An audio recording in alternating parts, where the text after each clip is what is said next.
तो हिरण्याक्ष या समुद्र की विशालता को देखते युद्ध के लिए ललकारते तो ठाकुर जी 12 अवतार धारण करके आए थे, हिरण्याक्ष का उद्धार किया था। और जब हिरण्याक्ष का उद्धार ठाकुर जी ने किया तो हिरण्यकश्यपु तभी से ठाकुर जी को अपना शत्रु मानने लगा था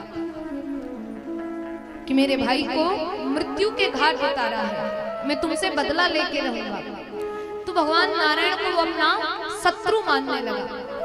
अब कालांतर में महाराज विवाह होता है तो कयादु नामक कन्या के साथ हिरण्यकश्यपु का विवाह हो जाता है।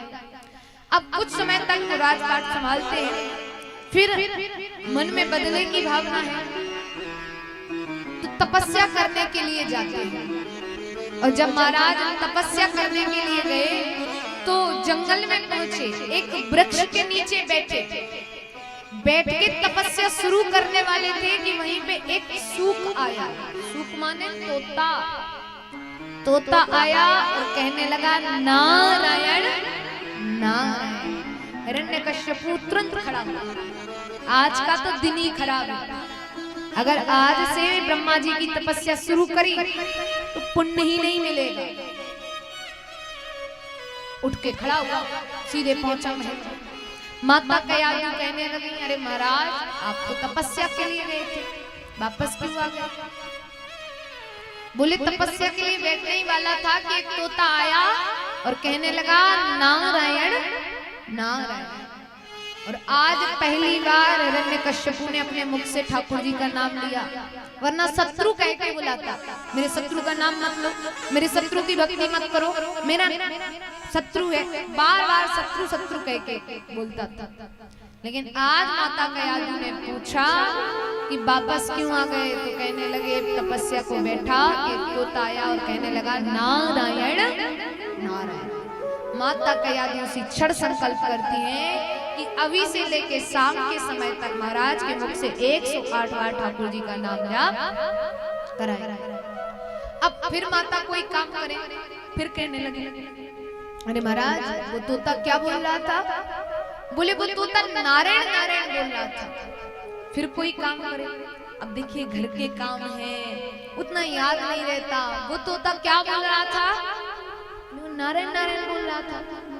ऐसे करते करते शाम के समय तक माता 106 बार ठाकुर जी का नाम जाप करा चुकी। अब बच्चे 2 बार। अब डर लग रहा है कि पूछा कि वो तोता क्या बोल रहा था? महाराज तलवार चलाने की ये बोल रहा था। तो माता देखती है कि महाराज कक्ष में है, माता द्वार पे खड़ी है। माता कयादु कहती है अरे महाराज अंतिम बार पूछती हूँ वो तोता क्या बोल रहा था? हिरण्यकश्यपु गए वो तोता नारायण नारायण बोल रहा था, कितनी बार बताओ? और ऐसे करते करते माता ने 108 बार ठाकुर जी का नाम जाप कराया।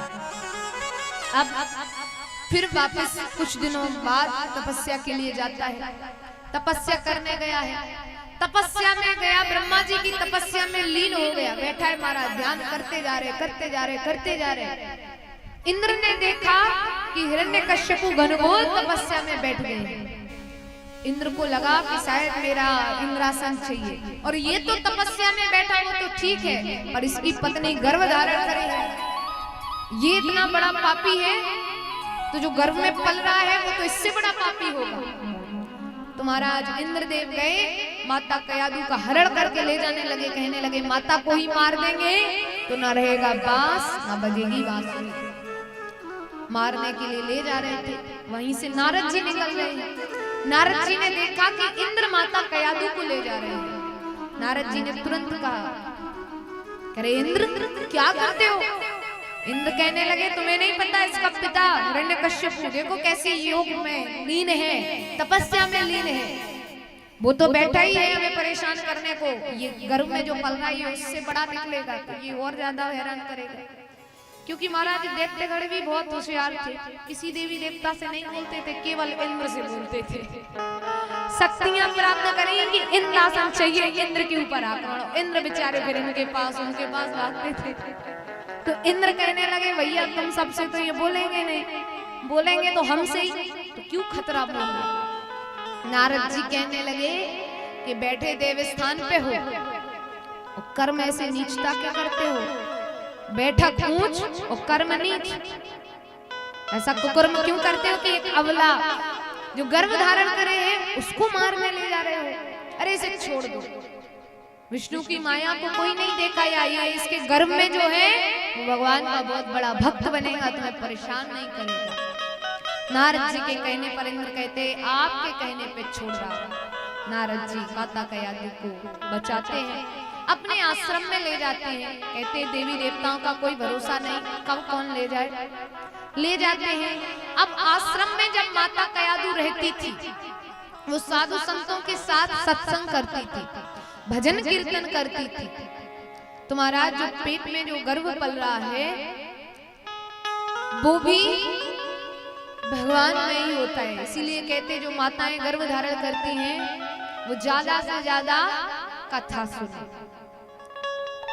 लेकिन आजकल की माताएं जब गर्भ धारण करती हैं तो कथा नहीं, ये सबसे ज्यादा व्यथा बनाती हैं।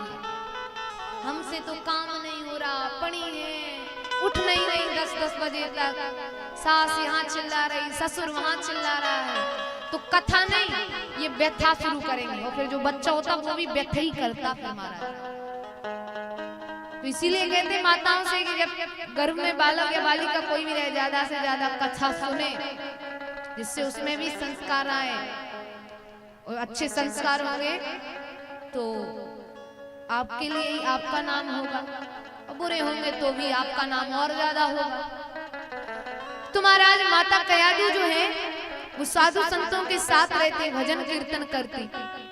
यह 9 महीने व्यतीत होते हैं, उनके गर्भ से एक बालक जन्म लेता है। जो जन्म लेता है बालक उसका नाम पड़ता है प्रहलाद। बोलिए प्रहलाद जी महाराज की।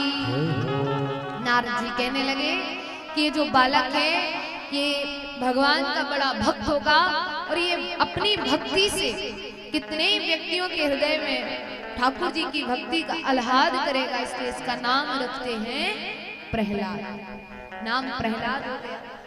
अब महाराज वहां जो हिरण्यकश्यपु है वो तपस्या में बैठा है, घनघोर तपस्या, अस्थि का पिंजर मात्र बचा है। अंततः ब्रह्मा जी प्रसन्न होते हैं, कहते मांगो वरदान, क्या चाहिए। हिरण्यकश्यपु तुरंत खड़ा हुआ, कहने लगा आप हमें अमर कर दो। ब्रह्मा जी कहने लगे ये अमरता का वरदान मैं नहीं देता। बोले क्यों? बोले ये वरदान तो आपके नारायण वो शत्रु, अरे उसका नाम मत ले लेना, इतनी तपस्या इसलिए नहीं करेगी, उधर से आओ मेरे शत्रु का गुणगान करो। अगर कुछ वरदान देना है तो मुझे अमर करो। ब्रह्मा जी कहते कुछ वरदान भगवान नारायण ने अपने हाथ में ले लिए कि ये वरदान ना तो ब्रह्मा जी आप दोगे ना महादेव जी आप दोगे, क्योंकि ये वरदान दे देते हैं तो बाद में वरदान प्राप्त करके दैत्यगण इनको ही परेशान करते हैं। जैसे महादेव जी ने भस्मासुर से कह दिया कि जिसके ऊपर तुम हाथ रखोगे वो भस्म हो जाएगा। भस्मासुर कहने लगा एक काम करें बाबा, आप पे ही ट्राई करके देखते हैं, अगर आपके सर पे हाथ रखा आप भस्म हो गए तो मैं दुनिया को भस्म करना शुरू करेंगे। सोचने लगा अगर ये भस्म हो गए तो पार्वती मैया हमारी हो जाएंगी। महाराज कहाँ कहाँ घूमते फिरे महादेव जी, तो बोले कुछ वरदान ऐसे दे रखे कि फिर हम ही लोग परेशान हो जाते। तो कुछ वरदान नारायण ने अपने हाथ में ले लिए कि आपको नहीं जाना है देने को। बोले अमर तो नहीं करेंगे। हिरण्यकश्यप कहता रे ब्रह्मा जी अमर करना चाहते हो तो करो, दे पा रहे हो तो दो, नहीं तो हमें कुछ नहीं चाहिए। बोले नहीं नहीं कुछ तो लेना पड़ेगा। कहने लगा ठीक है, अमर करने की शक्ति तो तुम में है नहीं, वो तो तुम में ही नहीं है, तो तुम दोगे क्या? अब जो हम शर्तें रखेंगे उसके अनुसार आप वरदान देंगे। बोले ठीक है। कहने लगा मुझे वरदान दो, ना मैं दिन में मरूं ना रात में मरूं, ना अंदर मरूं ना बाहर मरूं, ना अस्त्र से मरूं ना शस्त्र से मरूं, ना नर से मरूं ना पशु से मरूं, ना ऊपर मरूं ना नीचे मरूं, ब्रह्मा की बनाई हुई सृष्टि में भी किसी से ना मरूं, 12 महीने में भी ना मरूं। हो गया एक प्रकार से अमरता का वरदान। ना दिन में ना रात में, ना अंदर ना बाहर, ना नर से ना पशु से, ना अस्त्र से ना शस्त्र से, 12 महीने में भी नहीं, ब्रह्मा की बनाई हुई सृष्टि में भी किसी से नहीं। ठाकुर जी यहाँ पर देख रहे हैं कि वहाँ जो बालक हुआ है वो तो भक्त, लेकिन ये देखो इनके पिताजी ये हमको ही मारने के लिए, हमसे ही युद्ध करने के लिए क्या दिमाग लगा रहे हैं। और वरदान में ब्रह्मा जी ने कह दिया तथास्तु। कहने लगा चलो हो गए, हमारे ब्रह्मा जी को तो पागल बना दिया। और दैत्यगण ऐसे भी थे, वरदान भी देवी देवताओं से ले लेते और परेशान भी देवी देवताओं को ही करते थे। देखिए तपस्या करी, वरदान मिलते ही ब्रह्मा जी से क्या कहने लगा, चलो ब्रह्मा जी ने सोचा ही समझा नहीं, हमारे अनुसार वरदान दे दिया।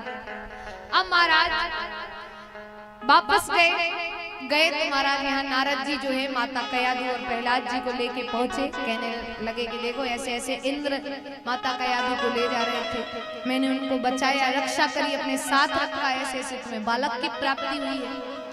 हिरण्यकश्यप कहने लगा, अरे गुरुदेव आपको इसीलिए तो गुरुदेव कहते हैं। और देखिए नारद जी जो है वो ऐसे थे कि देवी देवताओं से भी हाथ मिलाए रहते थे और दैत्यों से भी, दैत्यों को भी खुश करे रहते थे अपनी बातों से और देवी देवताओं को भी खुश करते ही थे। लेकिन नारद जी कुछ काम इसलिए भी ऐसे करते थे कि जिससे सृष्टि का कल्याण हो सके। वापस लेते हैं। अब महाराज जो प्रहलाद जी हैं वो भगवान के भक्त हैं, तो दिन रात नाम नारायण पुकारते हैं, श्रीमन नारायण नारायण हरि हरि, ओ भजमन नारायण नारायण हरि हरि। जब बार बार नाम लेते हिरण्यकश्यप को आए क्रोध, समझाते हैं कि वो मेरा शत्रु है, उसका नाम मत लो। प्रहलाद जी नहीं मानते हैं, तो संडामर गुरु जी को बुलाया जाता है, इनको पूर्ण रूप से असुरी शिक्षा देते, ले जाते हैं संडामर गुरु जी, आश्रम में शिक्षा देते। तो प्रहलाद जी सबसे पीछे बैठे, यहाँ गुरुदेव शिक्षा दे रहे, पीछे भजन चल रहा है, श्रीमन नारायण नारायण हरि हरि, ओ भजमन नारायण नारायण हरि हरि। नाम जाप चल रहा है। अब महाराज उनको शिक्षा का तो कुछ पता नहीं है, पीछे बैठे उसमें ध्यान ही नहीं है। अब गुरुजी को एक दिन कोई कार्य आने पड़ा, बाहर गए, प्रहलाद जी को मौका मिला तो अपने साथ में पढ़ने वाले सारे सहपाठियों से कहने लगे तुम सब भी नाम लो। तो वो सब भी नाम जाप करने लगे, श्रीमन नारायण नारायण हरि भजमन नारायण नारायण हरि हरि। अब गुरुजी आए, उनने देखा कि सब ठाकुर जी का नाम ले रहे हैं, सबको रोक रहे हैं, रुको रुको रुको क्या करते हो। और जैसे ही रोक रहे हैं तो उनको पता है कि जब तक प्रहलाद नहीं रोकेंगे तब तक कोई नहीं रोकेगा। तो सबसे पहले प्रहलाद जी को रोकते, और जैसे ही प्रहलाद जी को रोकते कि गुरु जी की पेट में बहुत पीड़ा होने लगे, चिल्लाने लगे, वैद्य को बुलाओ, अस्पताल लाओ, ये करो वो करो, पर किसी से भी आराम नहीं मिलता है। तब प्रहलाद जी कहते कि गुरुजी एक बार आप भी तो कहिए, श्रीमन नारायण नारायण हरि। गुरुजी को लगा जब इतनी पीड़ा हो रही है तो नाम ले ही देते हैं। गुरुजी ने भी कह दिया श्रीमन नारायण नारायण हरि हरि, और नाम लेते ही सारी पीड़ा समाप्त। हमारा देख के नाम जाप बंद कराया, धर्म के कार्य में भगवान के नाम में बीच में आए, ऐसे कष्ट हुआ, पीला हुआ, और जैसे ही नाम जाप लेने लगे तो पीला समाप्त। वैसे ही हम लोगों के साथ होता है, जो धार्मिक कार्यों में बाधा बनते ना कि ऐसा मत कराओ अभी तो ये चल रहा है, वैसा मत करो अभी तो ये हो रहा है, क्योंकि कईयों का कुल मिला के दिमाग इसी में चलता है कि हम अच्छे काम को अपने गाँव में होने नहीं देंगे। और ये अभी के समय में नहीं, ये शुरू से ही चला आया देवी देवताओं के समय पे कि 10 लोग अगर धर्म की ध्वजा लेके जा रहे होंगे तो 2 लोग उनमें बाण मारने जरूर आएंगे। भाई हम तो ऐसे मुख से वचन कहेंगे कि तुम धर्म के कार्य करवा ही नहीं पाओगे। एक दो तो मिटाने वाले रहते ही हैं, मिटाते हैं। ऐसे कष्ट पीड़ा भी आती है। गुरुदेव ने जैसे ही नाम जाप रोका, पीड़ा हुई, कष्ट हुई, अंततः नाम भी उन्हीं का लेना पड़ा जिनका बंद कराया। और जैसे ही कहा श्रीमन नारायण नारायण हरि, भगवान ने तुरंत कृपा कर दी, पीड़ा समाप्त हो गई। तो कभी भी धार्मिक कार्यों में अगर आप सहयोग नहीं कर सकते तो बाधा भी मत डालिए। जितना बने उतना करें, जितना नहीं बने नहीं की बात। कई ऐसा करते जितना हमसे हो रहा है हम वो तो करेंगे नहीं, 10 लोग जो कर रहे होंगे उनको भी नहीं करने देंगे, तो इसका बहुत बड़ा पाप लगता है। अब तो पूरा आश्रम जो है भक्ति में हो गया, सब नाम जाप कर रहे हैं, सब गा रहे हैं। आइए महाराज हम भी गाते हैं, मनाते हैं ठाकुर जी को। सभी आप लोग भी साथ में गाएंगे। श्रीमन नारायण नारायण हरि हरि, ओ भजमन नारायण नारायण। भोजन पानी खा के नहीं आएगा, आई हो? और आप लड़ने की कह दो तो सबका मुंह खुल जाएगा भगवान के नाम में, सब एकदम ऐसे जोर से गाइए। श्रीमन नारायण ओ भजमन नारायण। आइए सब मिलके साथ में गाएंगे। श्रीमन नारायण नारायण हरि हरि, नारायण नारायण हरि हरि, नारायण नारायण हरि हरि, नारायण नारायण हरि हरि, भगवान नारायण नारायण हरि हरि, नारायण नारायण हरि हरि।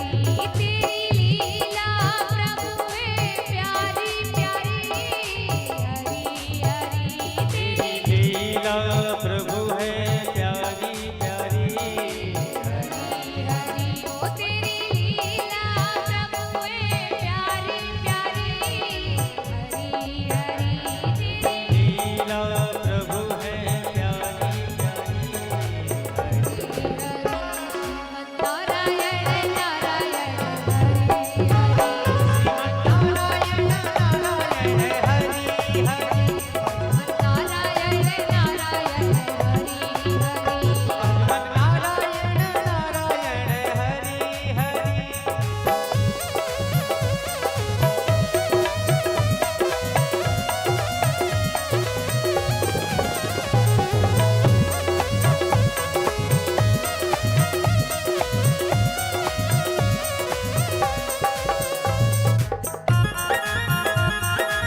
श्रीमन नारायण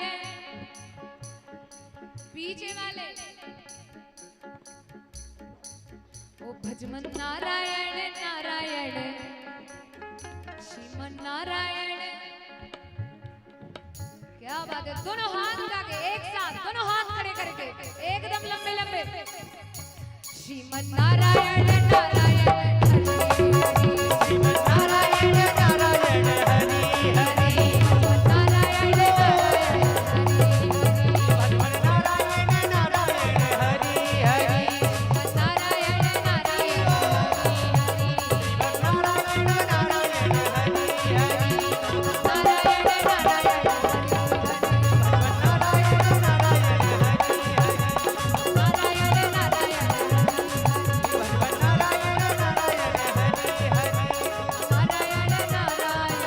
हरि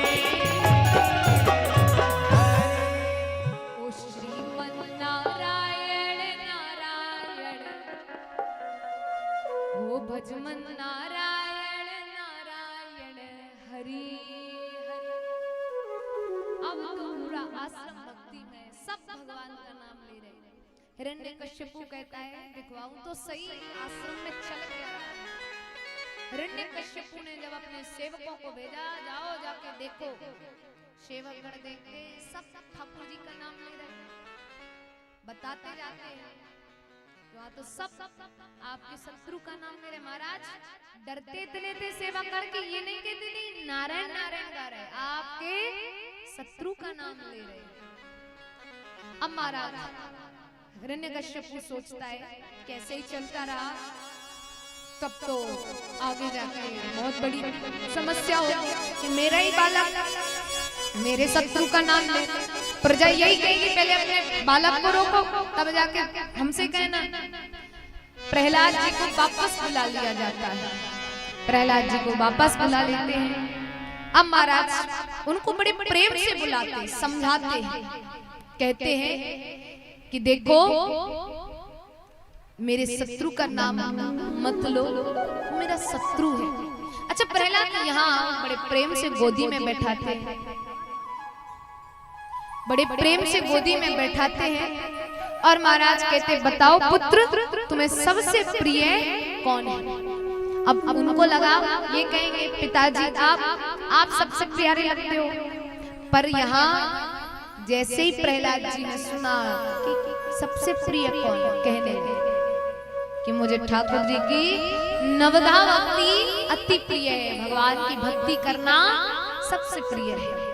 और जैसे ही सुना तो श्रुत्वा तदा प्रियम दैत्यो दुस्सहं तनया नया कोपन वेश छलकात्रम पुत्रम हंतु मनो दधे।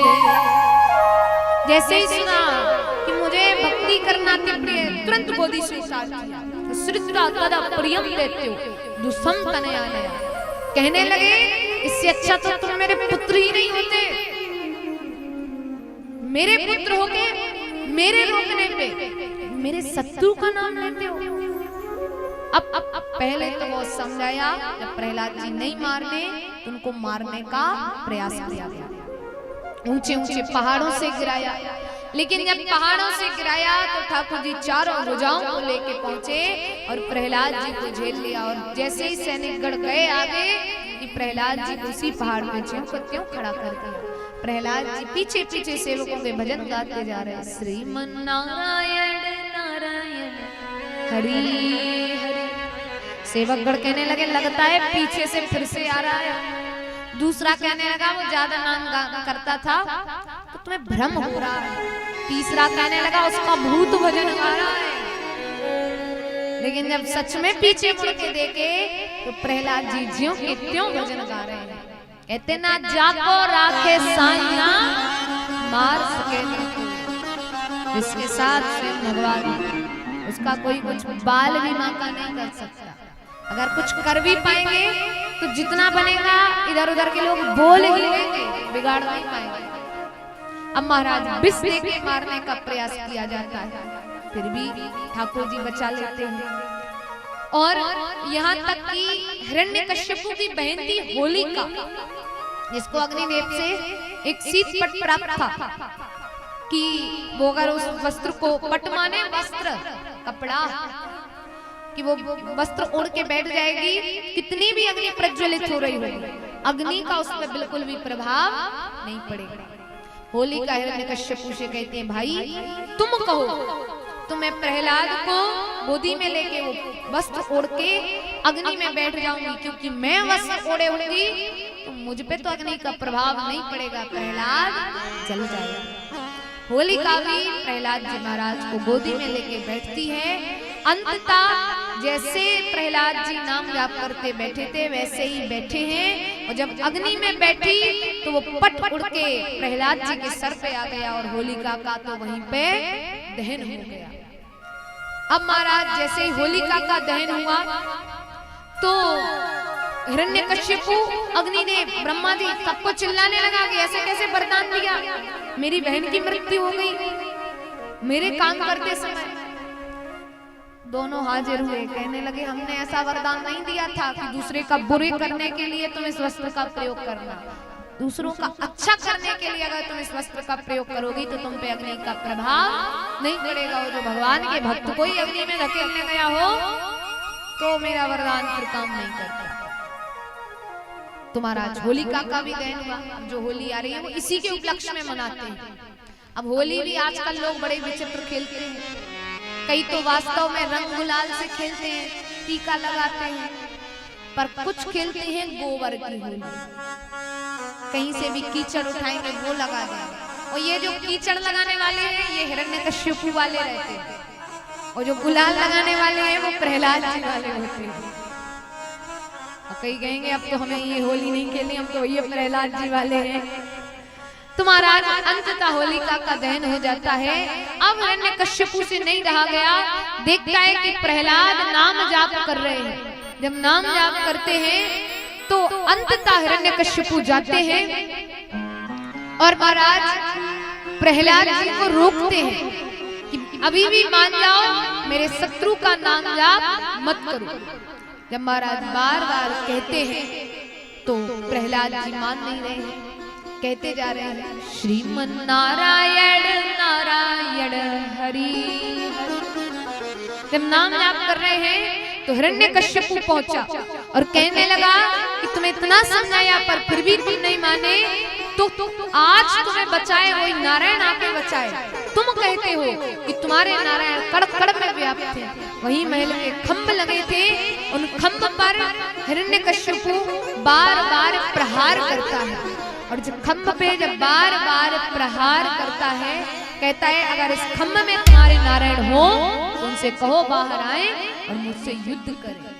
प्रहलाद जी कहने लगे हरि व्यापक सर्वत्र समाना, प्रेम ते प्रकट हो ही नहीं जाना। मेरे ठाकुर जी, मेरे नारायण इस खंभ में भी कहने लगा तो कहो उनसे युद्ध करें, वरना मैं आज खुद अपने हाथों से मृत्यु के घाट उतार दूंगा। प्रहलाद जी जब भगवान को पुकारते हैं तो आज ठाकुर जी प्रहलाद जी की पुकार को सुन के नरसिंह रूप धारण करते, बोलिए नरसिंह भगवान की।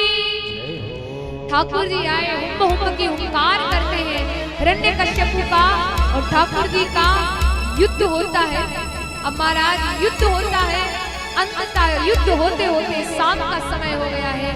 ठाकुर जी हिरण्यकश्यपु को बीच दहली पे लेके बैठे हैं और कहने लगे तूने वरदान क्या मांगा था कि मैं तो अमर हो जाऊंगा, मैं मरूंगा नहीं किसी भी चीज से। क्या कह रहा था, ना दिन में मरूं ना रात में, तो शाम का समय है। कहा था ना अंदर ना बाहर, तो बीच दहली पे लेके बैठा हूँ। कहा था ना ऊपर ना नीचे, तो गोदी में लेके बैठा हूँ। और तुमने कहा था ना नर से ना पशु से, तो तेरे लिए ही मारने को नरसिंह रूप धारण किया है। और तुमने कहा था ना अस्त्र से ना शस्त्र से, अपने नुकीले नाखूनों से मारूंगा। और पुरुषोत्तम मास की अधिक मास की रचना मैंने पहले ही कर दी थी। तो ठाकुर जी अंततः युद्ध करते करते बीच दहली पे हिरण्यकश्यपु की छाती को अपने नुकीले नाखूनों से बीच से चीरते हैं कि चीरते ही हिरण्यकश्यपु का उद्धार होता है। बोलिए नरसिंह भगवान की। महाराज उसके छाती को चीरते हुए उनकी नसों को भगवान नरसिंह अपने गले में धारण कर लेते हैं। पर ठाकुर जी का क्रोध शांत नहीं होता है। नारद जी कहते लक्ष्मी जी से जब आप चलिए और ठाकुर जी का क्रोध शांत करिए। बोले उसके लिए क्या करना पड़ेगा? नारद जी बोले आरती वारती की थाली ले लो। आरती की थाली लेके जा रहे हैं, कहने लगे आगे से मत जाना, पीछे से जाना। ठाकुर जी इतने सुंदर लग रहे हैं, आगे से वो दर्शन नहीं देंगे, पीछे से जाना। और जब लक्ष्मी माता गई, भगवान कैसे क्रोध में देगी तो थाली वहीं पटक के दौड़ी। महाराज कहाँ फंसा दिया? नारद जी भी कम नहीं है। अब महाराज यहाँ प्रहलाद जी जो है ठाकुर जी के क्रोध को शांत करने के लिए स्तुति का गायन करते हैं। और जब प्रहलाद जी स्तुति का गायन करते हैं, भगवान नरसिंह का क्रोध जो है वो शांत होता है। और जिस प्रकार से एक माता अपने पुत्र को लाड़ करती है, ऐसे ही भगवान नरसिंह यहाँ पर प्रहलाद जी के लिए लाड़ कर रहे हैं, प्रेम करते हैं। प्रहलाद जी से कहा कि तुम कुछ मांगो। बोले मुझे कुछ नहीं चाहिए, अगर आप कुछ देना चाहते हो तो मेरे पिताजी को नरकलोक मत भेजना, उनको अपने धाम भेजना। भगवान नरसिंह कहने लगे जिस पिता ने इतना परेशान किया, अंततः मांगा भी तुमने तो उन्हीं के लिए, और जिनका उद्धार मैं करता हूँ वो नरकलोक नहीं जाते हैं, वो मेरे धाम जाते हैं, वो मेरे धाम पहले ही पहुंच गए। अब महाराज प्रहलाद जी और ठाकुर जी दोनों में वार्तालाप होता है। प्रहलाद जी कहते प्रभु ऐसे तो मैं 5 वर्ष का हूँ, पर मेरा विवाह जो है वो 5 स्त्रियों के साथ हो गया है। काम, क्रोध, मोह, लोभ, माया, इनसे तृप्ति कैसे? ठाकुर जी बोले कि इनसे तृप्ति नहीं मिल सकती। भोगों का उपभोग करने से तृप्ति नहीं मिलेगी, भोगों का त्याग करने से तृप्ति मिलेगी। अब जैसे ऐसे कोई व्यक्ति कह सकता है कि आज हमने भरपेट भोजन कर लिया, कल से भोजन करने की कोई जरूरत नहीं। ऐसा हो सकता है क्या कि आज आप पूरा खा लो, कल से भूख ना लगे? नहीं हो सकता। ठाकुर जी कहने लगे भोगों का त्याग करने से तृप्ति मिलती है, उपभोग करते रहने से तृप्ति नहीं मिलती है। कहने लगे कि प्रभु आपकी मोह माया इतनी प्रबल है कि व्यक्ति चाह के भी इनका त्याग नहीं कर सकता, आपकी भक्ति नहीं कर सकता। ठाकुर जी बोले मैंने परिवार, संसार, रिश्तेदार इसलिए नहीं दिए थे कि तुम इन सब के चक्कर में मुझे भूल जाना। मैंने ये सब इसलिए दिए थे कि तुम्हें मेरा भजन करने में कोई दिक्कत ना आए, तुम पे कोई दुख आए तो तुम इनके साथ बांट सको। तुम इनका गलत प्रयोग करते हो। फिर कहते तृप्ति नहीं मिलती, इनका त्याग करने से तृप्ति मिलती है। अंततः ठाकुर जी ने प्रहलाद जी की रक्षा करी। प्रहलाद जी को ठाकुर जी की